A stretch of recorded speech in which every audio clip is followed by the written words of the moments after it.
grave che ha minato la capacità della comunità Porta Aperta di continuare ad operare come finora hanno fatto. Lelio.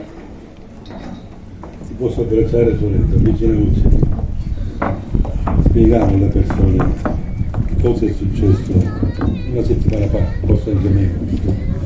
Loro hanno una tenda, cos'è? Sì, prego. Ok, intanto grazie per questo invito. Sul palco in questo momento io rappresento tutta la comunità e tutte le forze belle e buone che sono ad Agrigento e che stanno dimostrando veramente molta solidarietà e molta voglia di ricominciare. Si può risorgere dalle ceneri. La cosa bella che rimane dopo l'incendio è che la croce non è stata distrutta, la croce è la nostra forza perché è Cristo. Non è stato distrutto neanche il pannello con la scritta Comunità Missionaria Porta Aperta. Benvenuto, ti stavamo aspettando. Questo è il nostro motto, il benvenuto che vogliamo dare a tutti e sempre. Il cuore di Cristo è aperto, quindi non vogliamo chiudere, vogliamo ricominciare con più forza perché più sostenuti.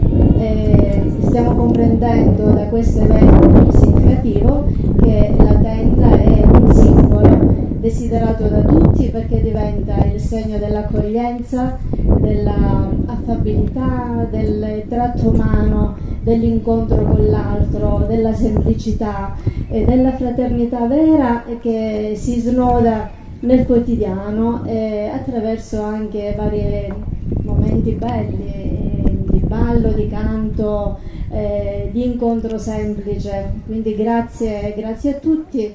Dal negativo traiamo sempre il positivo. Questo è anche un messaggio che voglio lanciare ai giovani: non scoraggiarsi mai, che pure dalle ceneri si può risorgere, e desidero anche che ci sia ancora di più un ambiente compatto dove poter vivere bene e meglio tutti.